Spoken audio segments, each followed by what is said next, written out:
Hello and welcome back to my channel. I hope आप लोग जहाँ भी होंगे बहुत अच्छे होंगे। इसी में से स्टार्ट करते हैं आज का वीडियो। दोस्तों आशा करता हूँ वीडियो पसंद आएगी और ऐसे ही वीडियोस देखने के लिए सब्सक्राइब करो हमारे चैनल को। मैं दुबई में हूँ, दुबई से रिलेटेड जानकारियाँ लाता रहता हूँ। तो छोटी सी फैमिली हो गई है, बड़ा बनाओ आप लोग।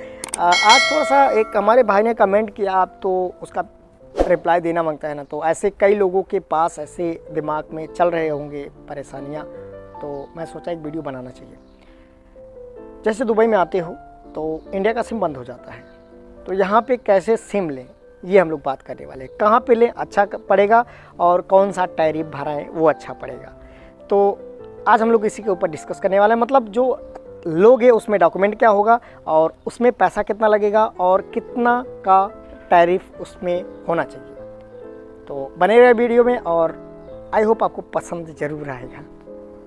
अगर बात करें सिम की तो यहाँ पे नॉर्मली दो टाइप्स के सिम चलते हैं, एतिसलात और DU है।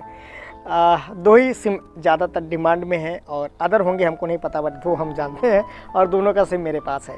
तो अब कहाँ पे ले, बहुत इंपॉर्टेंट चीज़, और कितना पैसा लगेगा, कौन सा डॉक्यूमेंट लगेगा, ये चीज़ें बात करते हैं। अगर आप एयरपोर्ट में जाते हो तो वहाँ पे ऐसा स्टॉल लगे होते हैं, मतलब दुकान टाइप के, तो वहाँ पे आप अगर लोगे तो महंगा पड़ेगा। अराउंड हमसे जो पूछा गया था 150 दिरहम, मतलब इंडिया का 3000 से ऊपर सिम का केवल, प्लस अलग से चार्ज भरना पड़ता, तो काफ़ी महंगा होता है। और मैं जो पूछा था वो इतिसलात का था, 150 दिरहम का, मतलब 3000 का सिम पड़ता। और वही अगर आप बाहर लेते हो तो आप विजिटर्स का एक अलग होता है और जो यहाँ पे रेसिडेंशियल होता है वो अलग होता है। विजिटर का जो होता है वो अगर आप बाहर लोगे तो 50 दिरहम तक सारा काम हो जाएगा, अराउंड 50 दिरहम तक सारा काम आपका हो जाएगा सिम का। और अगर वही रेसिडेंशियल हो तो 10 दिरहम में आपको सिम मिल जाएगा। तो ये फ़र्क क्या है, उसमें डॉक्यूमेंट्स क्या लगते हैं? फ़र्क यही है कि जो आप विज़िटर्स लेते हैं सिम, वो जितने दिन का विज़िट वीज़ा होता है उतने दिन तक चलेगा, उसके बाद बंद हो जाएगा।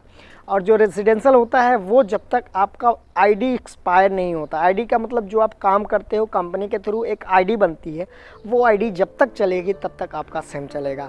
अगर आप आईडी रिन्यूअल कराते हो या फिर कैंसिल करते हो तो आपका सिम वहीं तुरंत बंद हो जाएगा। तो अगर आप कहीं पर दिए हो सिम तो इस बात का ध्यान रखो कि आप जैसे ही कैंसिल करते हो वीज़ा या फिर आईडी रिन्यूअल करते हो तो प्लीज़ उसको रिन्यू कर लो। अब बात करते हैं कि डॉक्यूमेंट क्या क्या लगेंगे। तो अगर आप जॉब पा गए हो तब आप सिम लेना चाहते हो तो आपकी जो आईडी होती है, कंपनी से एक आईडी मिलती है, वो दिखा करके आप ऐसा मान सकते हो इंडिया का आधार कार्ड, यहाँ का आईडी, सेम चीज़ें हैं। फ़र्क यही है कि आप ये जो आईडी है उससे आप जन्म कुंडली निकाल सकते हो और जो आधार कार्ड है उससे आपका केवल जन्म प्रमाण पत्र निकलता है। तो अगर आप वही चीज़ विजिटर्स में लेना चाहते हो तो आपका पासपोर्ट का जीरोक्स कॉपी प्लस जो विजिटर का वीज़ा का कॉपी है वो, ये दोनों चीज़ लेंगे, आपको सिम मिल जाएगा। तो ये अगर आप एयरपोर्ट में लेते हो तो महंगा पड़ेगा, अगर आप आउटसाइड जाने के बाद लेते हो तो सस्ता पड़ेगा। और अगर आप इंडिया बात करते हो तो 0.9 फील्स ऐसे करता है। इतिसलात 5 का एक सिम है, अगर आप चाहो तो उसको भरा सकते हो और चार्जेस ज़्यादा करता है अगर आप डायरेक्ट फ़ोन करते हो तो। अब मैं एक लास्ट में सजेशन देना चाहता हूँ कि अगर आप यहाँ आते हो घूमने के मकसद से या फिर काम करने के मकसद से तो ज़्यादातर वाईफाई यूज़ करो। वो एटलीस्ट आई थिंक 30 दिरहम या 35 दिरहम नॉर्मली लगता है वाईफाई एक महीने का। उसमें आपको एक महीना फ्री मिलेगा जितना आप चला सको हर एक रूम में। ज़्यादातर वाईफाई जो कंपनी होती हैं, मतलब होटल्स होते हैं, उसमें फ्री होते हैं, लेकिन अगर आप रूम लेकर रहते हो तो अलग से चार्ज देना पड़ता है।